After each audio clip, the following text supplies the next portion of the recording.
Good evening. I'm your host, Dan Stafford, with the Midwestern Geek and Cali podcast. Podcasting from 42 Tardis Way, yes, my garage, here in lovely Temecula, California.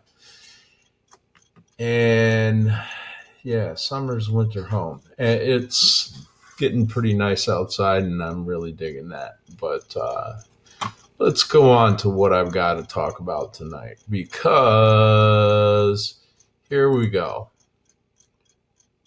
WTH is up with Chip Dip in California. I'm a cheesehead from Wisconsin, born in southern Wisconsin. And I had to tell you, I got to fix this show note here, but it is just crazy. It boggles the mind. I went into one of the nicer grocery stores here in Temecula, Albertsons, and this has happened to me in a couple other grocery stores too. And I went in, those of you from back in the Great Lakes region, which, you know, most of us in the Great Lakes would call the Midwest. Out here, we got to specify Great Lakes, because if you say the Midwest, I think they think like Oklahoma or something like that, which is, Midwest is pretty big. I mean, Oklahoma, you're part of it too. But Chip Dip, where I come from, you can get Chip Dip made with real sour cream in a tub already made up. It's like all there. Out here, if you try to get Chip Dip, don't go looking in the refrigerated section.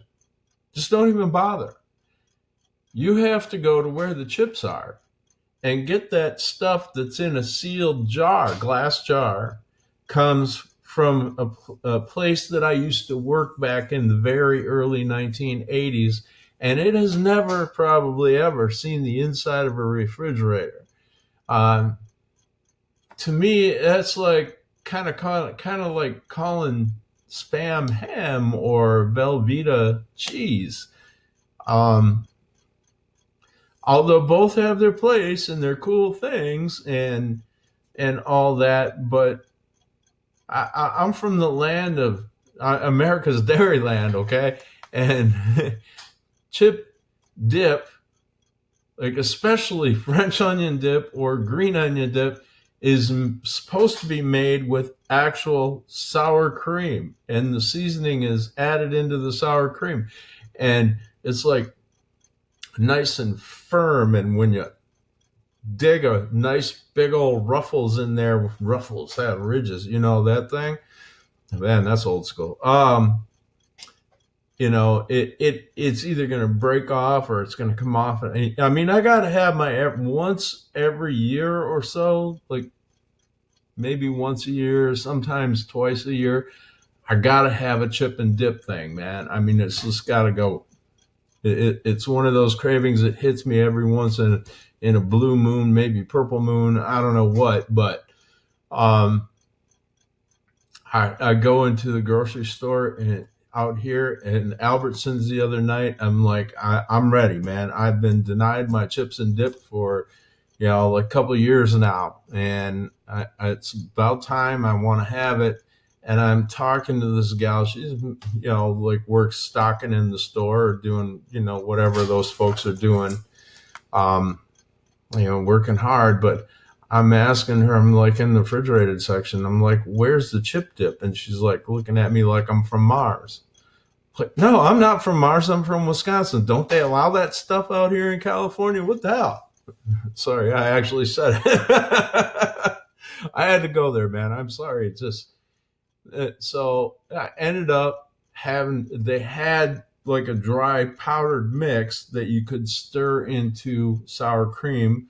It's like the seasoning and such to make green onion chip dip. So I actually bought a tub of sour cream and the dry mix, enough to go with the tub, and brought it home and stirred it up. And now, of course, it's stirred up and it's not nice and firm and ready made anymore, but at least it tasted right.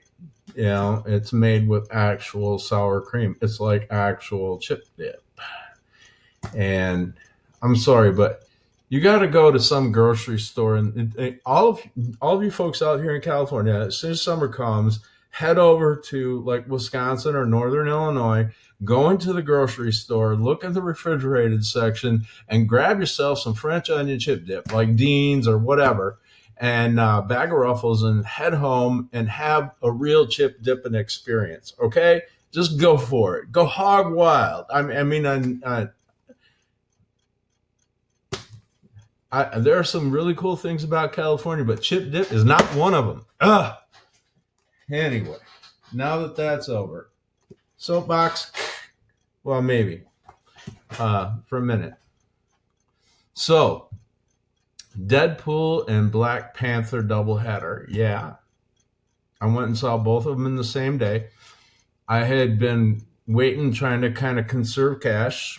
I went and saw Black Panther. Well, I saw Deadpool2 first, but I saw Black Panther in the second run theater, still big screen. I had been looking forward to it, and I'm trying to be financially responsible, frugal. And Deadpool 2, my wife loves Deadpool, and the first movie, she enjoyed it. She loves the sense of humor. I like it too. I went and I enjoyed the movie. I loved the tricks that they played with time. Ryan Reynolds is like perfect for that role.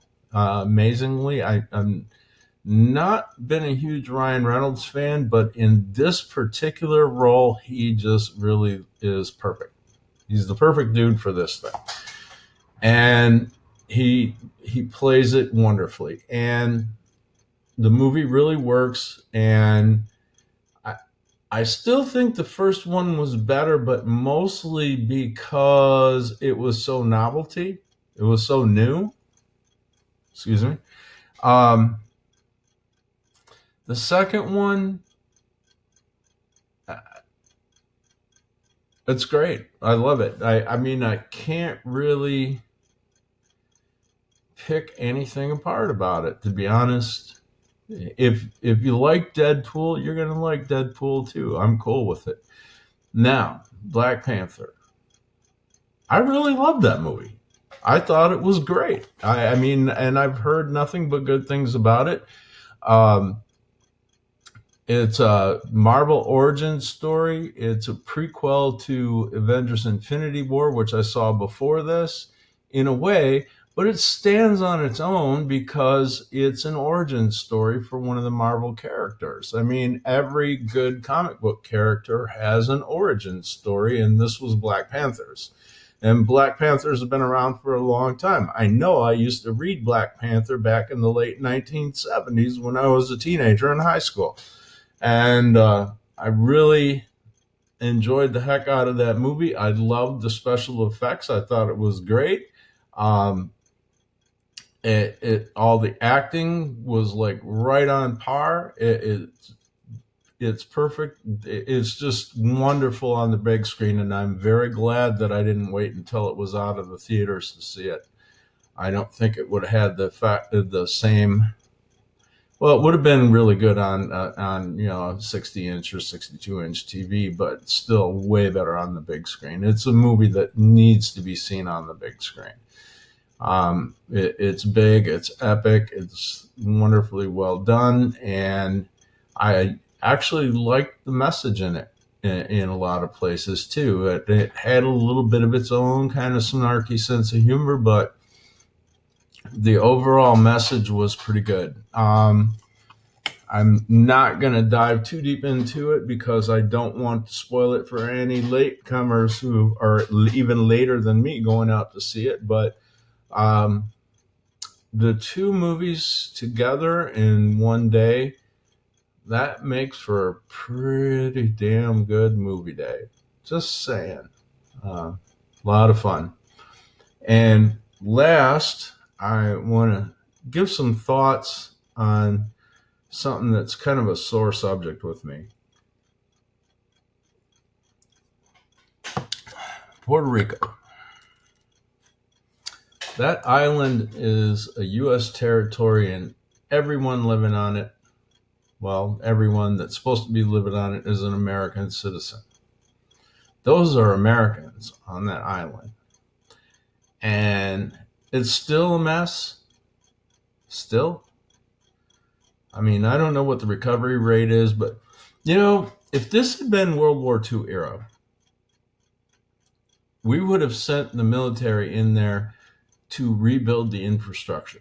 Yeah, actually, the military would have been doing a lot of rebuilding bridges, hooking up power lines. It wouldn't have been contractors and private companies doing it. It would have been our own military. And this is why I don't think you hear about that happening at the level it would have had done after, say, World War II or in the Korean War era. There's been a big shift in the military. The military back in that era had all of its own plumbers, all of its own carpenters, all of its own engineers, its own electricians, actual service members who were trained in these fields to do infrastructure building on the fly. Of course, our military was much larger, had far more personnel because they did all these different jobs. They weren't just soldiers for fighting. I mean, yes, were they trained for combat? Yes, but their primary function in a lot of cases was actually building things. And that's all done with private contracting now.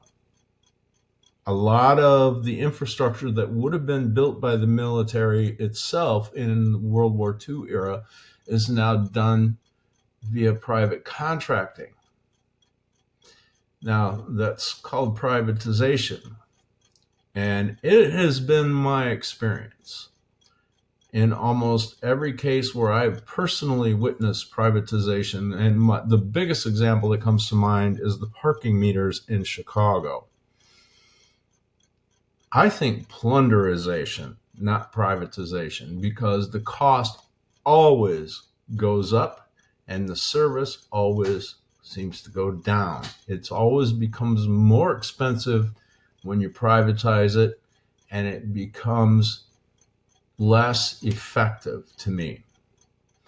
And that's on the receiving end of the so-called services. Parking meters in downtown Chicago, for example. The government's not a business. Government exists solely to make life better for people. That's the purpose of government. It's supposed to make life better for people that live where the government jurisdiction is overall. Now, a lot of people look at it from the punishment and regulation side, but it also used to provide a lot of services. And we had government employees to provide those services, and they were good paying jobs, et cetera, et cetera, et cetera. Well, those jobs have all shifted to the private sector. How many of them are left? Because generally the private sector is going to use less employees. But then parking meters in Chicago, for a prime example, the parking meters in Chicago used to be like something like 50 cents an hour or something like that. And it would be free overnight and weekends. How do I know about the overnight and weekends, Paul? I worked in the telecommunications industry for 21 and a half years. And I was on the night shift in downtown Chicago from 1999 around Christmas. I don't remember exactly what time in 99, but I started doing night shift downtown Chicago in 99. And I wound up working that shift in downtown Chicago all the way through Christmas of 2014. And it was, for the longest time, you would see folks from the telephone company and other utility workers parking their vehicles downtown overnight. Those would be company vehicles or personal vehicles. You know, they were down there to do a job, do a service for the rest of us, keep the internet and phones humming and running, and electricity turned on, et cetera, plumbing, whatever, what have you. And overnight, those folks that had to work late at night when there were no trains, the trains don't run except once every couple hours, and late at night, it might be every 4 hours. that the trains actually run into the city and out from the suburbs. It's too expensive for anybody to live there that works a regular job. I mean, real estate prices in downtown Chicago are crazy. Parking is $400 a month if you want to be down there, during the work week. And anyway, the meters, when they got privatized in, I want to say what, 04, 05, 06. All of a sudden the prices went up to like $1.50 an hour, like 3 times what they were. And now all of a sudden, almost all the parking in downtown Chicago, the meters are on 24/7, 365 or thereabouts, or pretty close to it. There might be a few spots here and there where they didn't run the meters late at night or on the weekends, but they were scarce. And they were certainly not in the places where the regular working stiffs downtown were parking at night, which otherwise would have been vacant. And they had, it was just maddening. Yeah, it was maddening to see that. It's not like, things have been jacked up enough on working people already, and then they go do that. And it was just nuts. And that's just a small example. That's one example. But the military is way more dependent on private contractors, which are not under direct military control anymore.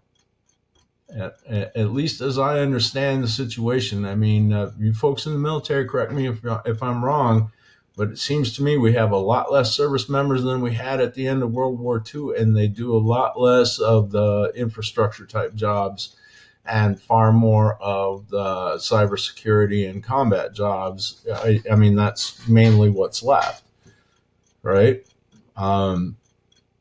So you can't just send the Army to rebuild the bridges and the roads and all that stuff over in Puerto Rico, can you? After a hurricane in 2017. So maybe that deserves some thought. It's kind of hard. After World War II, after all was settled, all the dust was settled, the United States had a big hand in rebuilding the countries that we had been fighting with, the ones that we actually had defeated along with our allies in World War II. A lot of rebuilding was done by the U.S., and a lot of the debt for that rebuilding was forgiven. It's called building bridges. It's called making life better for everyone. It's called healing. It's called how you actually win the true war, which is for hearts and minds, not just physical security. And you can't win that war with just bombs. You have to make life better for people. If they're not, if not, what's in it for them? You're just going to make life worse. You're just going to bomb them until they shut up. But I'm not saying that our people in the military are wrong. I'm a veteran, for crying out loud. I really feel for our guys, but also I think that we've lost something significant by not having our military able to have its own people ready to rebuild infrastructure on a large scale. I think we've lost out by letting those skills go. And who knows, maybe that has something to do with why we have 3 million trades jobs in this country that have gone unfilled for the longest. Skilled trades, people are hard to come by in those fields. So, food for thought there. But Puerto Rico, you couldn't just send the military in to fix it, could you? Not now. But I bet you if it was 1947, you sure could have. Maybe even 1957 or 67. For that matter, it wouldn't have been shocking if it could have been done in 77. But 87, 97, 07, 17, not so much. So think about that. And I don't know, you can come to your own conclusions whether that's really a good thing or not. But I, for one, I like the idea of a military and an Army, Navy, Marines, Air Force, whatever, that are just as comfortable building things up as they are blowing them up. I think that might be a good thing. And I don't mean to talk about this in a political sense, in the sense of this party or that party, because both parties have been party to it. But it's a philosophy, it's an outlook, it's a paradigm shift from what we used to have to what we have now. And we need to start revaluing civil service as a country, because our country needs a lot of building up, and Puerto Rico is part of our country. It may not be a state, but it is part of our country, and it deserves better. And the people there who are U.S. citizens deserve better. And to be honest, our military deserves better. So that's my thinking on that. I know it's a serious note, but hey, it's got to be said. It's at least got to be talked about and thought about. So I'm going to call it a good night. Happy Vulcan fingers to you from the Agent of 42. I'm looking at some new ideas for the show and possibly doing a few different things, mixing it up a little bit. Coming soon. And on that note, may there never be a rogue wave in your coffee mug. Good night.